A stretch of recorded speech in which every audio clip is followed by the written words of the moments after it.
Suicide Squad Isekai has reached the end of its first season, and this episode is indeed filled with many revelations and details.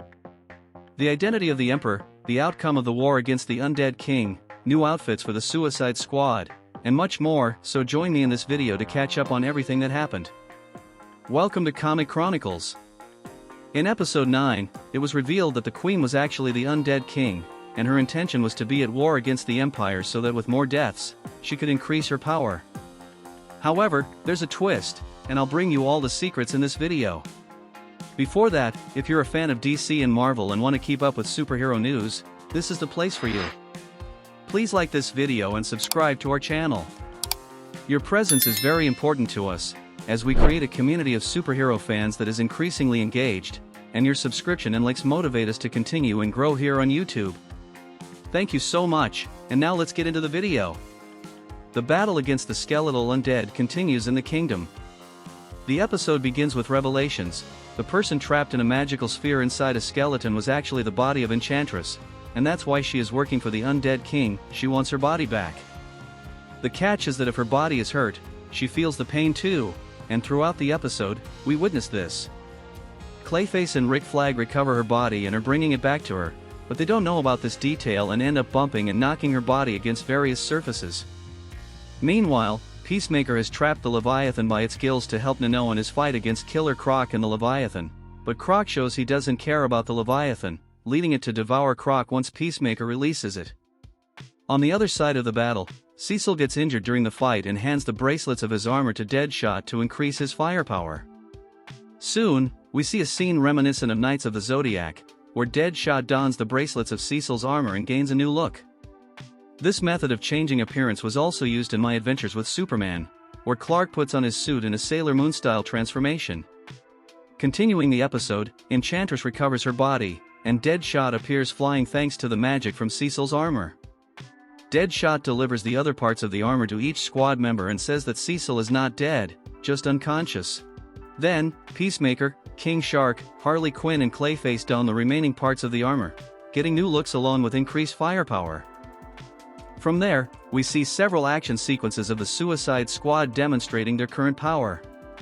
The squad arrives at the castle, and Princess Fion says that the only weapon capable of winning is missing, when suddenly, the Undead King appears and confronts the Suicide Squad. Each member of the squad attempts to land a hit on the enemy, but it still isn't enough to win. In fact, the Undead King comments that even with them wearing part of the sacred armor, it still isn't enough to defeat him. Here, I feel a brief Easter egg for Knights of the Zodiac, where one of the Olympian gods often states that the Knights' attacks are futile, even when they try their hardest. Have you watched Knights of the Zodiac? Write your thoughts in the comments below. The episode then continues with Harley Quinn mounted on the dragon heading toward the Undead King, but when the king grabs Harley by the neck, it's revealed that she is actually Princess Fion wearing Harley's clothes. Soon after, Fion uses her magic to summon the sacred sword that was trapped within Nano's body and decapitates the Undead King. As his head falls from the sky, it screams that the Emperor tricked him. However, Harley Quinn, in Fion's clothes, appears with her baton and strikes the king's head, finally defeating the enemy. Next, towards the end of the episode, the Suicide Squad receives congratulatory praise from the kingdom for their bravery in helping in the battles. Fion becomes the queen, and Rick Flag contacts Amanda Waller to report everything that has happened. Flag says they will soon establish a base for resource gathering, but when Waller asks him about the status of his main mission, he questions her about why Katana has appeared in the kingdom. Amanda says that this is probably his doing, and this is where the biggest mystery of the anime is revealed. The Joker is the Emperor, and alongside Enchantress, he went to the Isekai and made an agreement with the Undead King, who wanted to turn the kingdom of the former queen, Fion's mother, into a kingdom of death, while the Joker would spread chaos throughout the Isekai with wars. Furthermore, the Katana in the Isekai was actually the Joker disguised as her, intending to impede the Suicide Squad's plans to establish a good relationship with the Isekai world, as well as resource exploration. He deceived the other villains who went to the Isekai before Flag, likely posing as Katana, and used them to incite the Empire's war against the kingdom, causing more deaths and thereby allowing the Undead King to increase his power. The downside to this deal with the Undead King is his naivety in making a pact with the Joker, who outsmarted the Skeleton Queen by revealing the location of Enchantress's body to the Suicide Squad, enabling them to win the battle. Joker ends the episode discussing how everyone wants to be in a new place, a new world, referencing the first episode, where he and Harley Quinn talked about this throughout, and now they are both in a new world. The series concludes with the plot that Rick Flag's main mission is to capture the Joker, alive or dead, leaving the anime open for a second season. As of now, we do not have confirmation of a second season of Suicide Squad Isekai. So for those who really enjoyed this new animated series from DC in anime form, unfortunately, you'll have to await confirmation about a second season. This last episode was quite good, the action scenes were solid, and the protagonist's looks at the end of the battle were also very cool, which I enjoyed a lot. Now, commenting on the series as a whole, unfortunately, I didn't like the plot that much.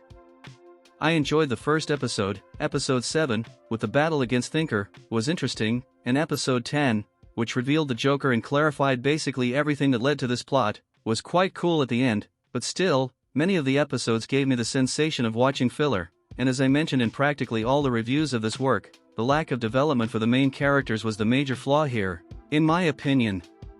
The Suicide Squad becomes a sort of heroes for Fion's kingdom, although they are not truly heroes. But aside from that, the characters didn't have any development in their journey. It's almost as if they finished the anime the same way they started, with most of the time being dedicated to establishing an Isekai in this story. Thus, we can see that the Suicide Squad, while being the protagonists of the story, was overshadowed by the creative team's focus on establishing an Isekai with the Suicide Squad in the story, featuring the characters and their main traits but without developing them. Even though the last episode tied up most loose ends, others were left open for a possible second season. However, there was one detail that bothered me, which actually felt like a missed opportunity in the story involving the Isekai Kingdom's core, which is the lack of explanation regarding the Queen. How did she die? Princess Fion becomes Queen and doesn't mention anything about her mother? There should have been a better explanation for that. Overall, the series for me levels out to a median quality. It had good moments, but didn't go beyond that, as the feeling of watching a filler came up most of the time. So I give the first season of Suicide Squad Isekai a score of 6. In a year where we had X-Men 97, My Adventures with Superman, and Batman, Caped Crusader, Suicide Squad Isekai ranks below these other animations released in 2024 thus far. Thank you very much for following us through these reviews of this animated series. If you haven't seen all the details of each episode yet, click on our playlist appearing on your screen, where we discussed all 10 episodes. To learn more about Harley Quinn and the Suicide Squad, I'll leave some good DC comic recommendations in the description of this video. By using our affiliate links, you help our channel without paying anything extra for that. Thank you very much for all the support you give us. Now I want to know your opinion. Did you like the Suicide Squad anime? What was your favorite episode? Write in the comments, I'd love to hear your thoughts. Please like the video, subscribe to our channel, and turn on notifications to stay updated on DC and Marvel news and to reminisce about the classic moments from comics, movies, series, and animations. See you in the next video.